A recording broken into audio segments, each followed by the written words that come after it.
जय श्री राम, जय महाकाल।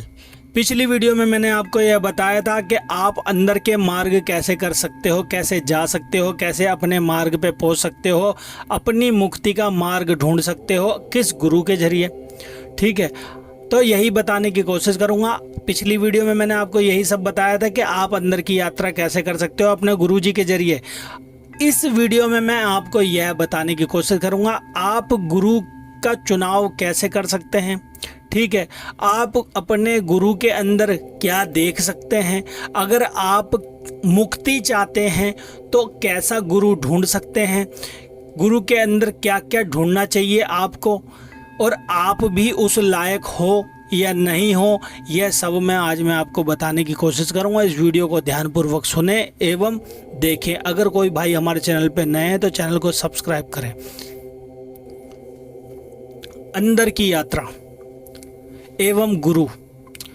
अब बात आती है कि हमें गुरु कैसा बनाना चाहिए जो कि हमें भव सागर से पार करा सके, हमें वह मार्ग दिखा सके जिस पे वह खुद चल करके और हर एक लोगों के अंदर से गुजर करके और परमपिता परमात्मा के घर पे आना जाना स्टार्ट हो चुका है उनका, और वह अपने शिष्य को भी उस लोक में ले जा करके वहाँ के नज़ारे दिखा सकते हैं, वहाँ पर जाने का मार्ग दिखा सकते हैं, वहाँ के रास्ते बता सकते हैं, वहाँ के हर एक द्वारपालों से उनकी जान पहचान करवा सकते हैं, वहाँ के जितने भी रास्ते हैं हर एक रास्ते पर चल करके आपको सही सही मार्ग पे ले जा करके और अपने अंदर से, आपके अंदर से ले जा करके और सही मार्ग पे आपको पहुंचा सके, आपकी मुक्ति करवा सकते हैं। ऐसे गुरु का चयन कैसे करें।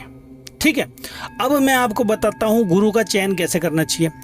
अगर आप केवल और केवल मुक्ति चाहते हैं ना, तो आपको ऐसा गुरु ढूंढना है जो कि साध संगत के साथ सत्संग सुनाते हों। अब सत्संग सुनाने का अर्थ ये नहीं है कि केवल और केवल सत्संग सुना रहे हैं और सत्संग सुनाए जा रहे हैं, उसके विषय में आपको कुछ बता रहे नहीं हैं और अंदर की यात्रा के बारे में कुछ समझा रहे नहीं हैं। और ऐसे गुरु के पास आपको जाना चाहिए जो कि आपको दूर से ही आपके चक्र एक्टिवेट कर दे, आपकी दृष्टि खोलने में सक्षम हो। ऐसे गुरु के पास आपको जाना चाहिए। अब ऐसे गुरु के पास कैसे पहचानोगे आप कि ऐसे गुरु कहाँ मिलेंगे।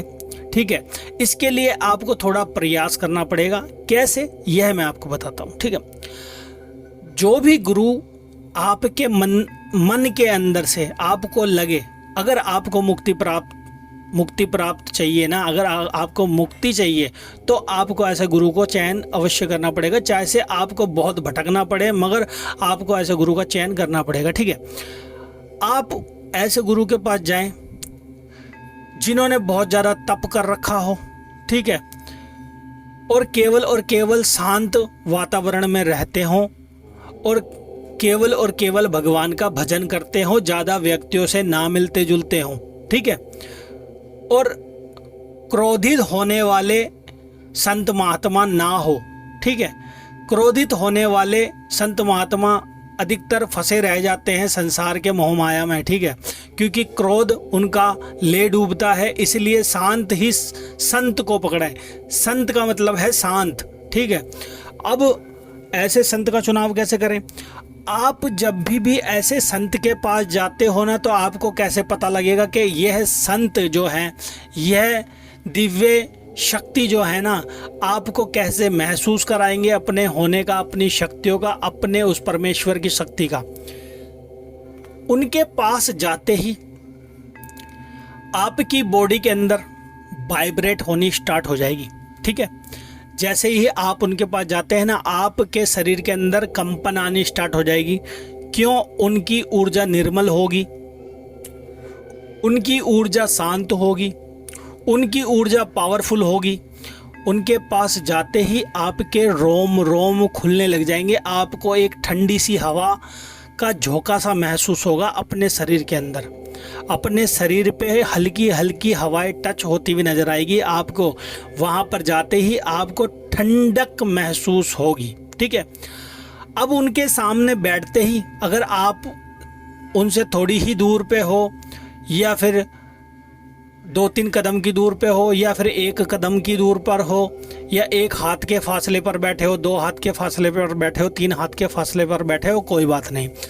उनके पास जाते ही, उनके मुखमंडल को देखते ही आपके आगे चक्कर पे कंपन स्टार्ट हो जाएगी, आपके आगे चक्कर पे दबाव होना स्टार्ट हो जाएगा, आपके आगे चक्कर पे ऐसा लगेगा कि मेरे चक्कर पे आंखों के बीच में जो सेंटर से हल्का सा ऊपर होता है, जहाँ माताएं बहनें बिंदी लगाती है, आप तिलक लगाते हो रोली का, ठीक है, उस जगह पर आपको है ना हल्का हल्का दबाव सा महसूस हो जाएगा उनके सामने बैठते के साथ ही, ठीक है।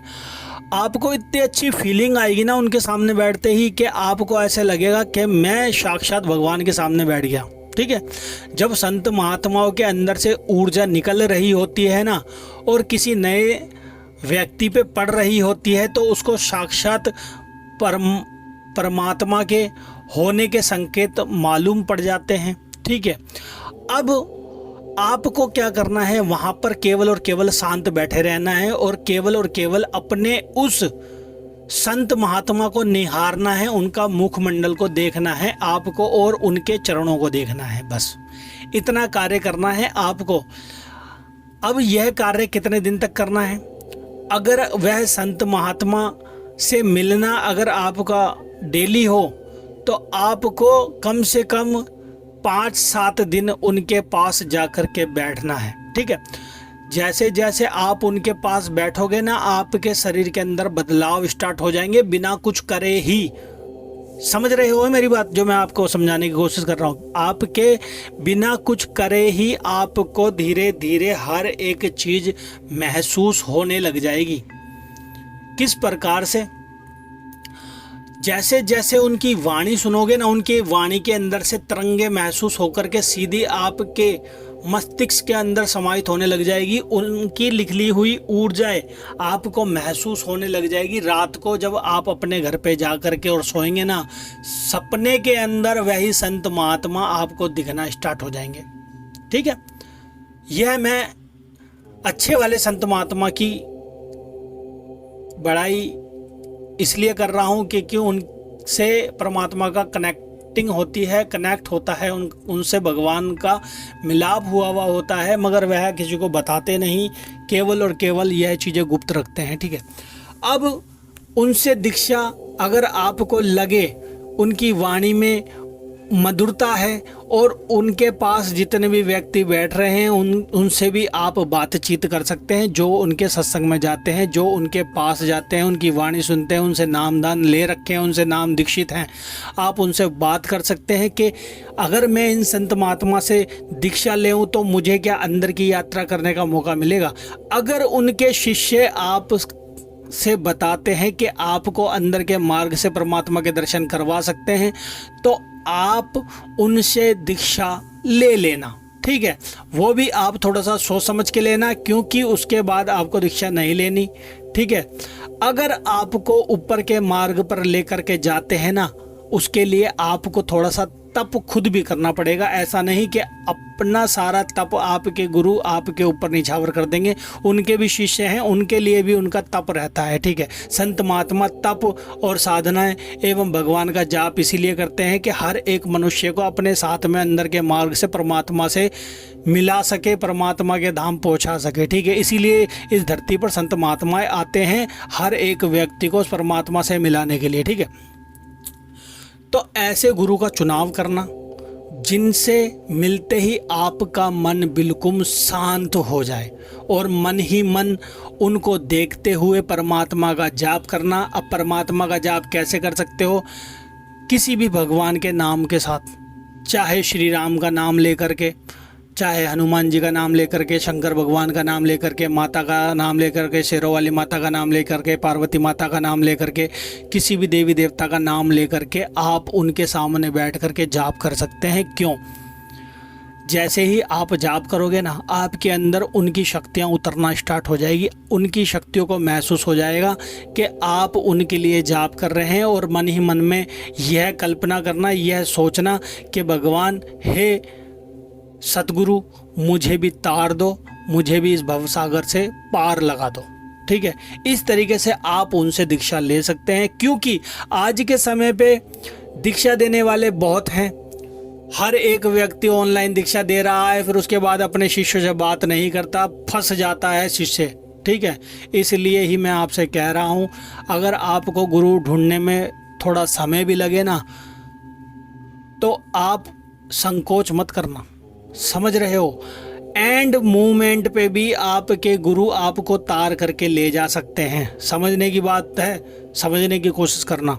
एंड मूवमेंट पे यानी कि आपकी उम्र हो चुकी है ना, और आप सत्संग में नहीं जाते थे, और एंड मूवमेंट पे आपको ऐसे गुरु मिले हैं जो कि आपको तार सकते हैं, तो एंड मूवमेंट पे भी आपको वह भव सागर से तार देंगे। ठीक है, तो ऐसे गुरु का चुनाव करना।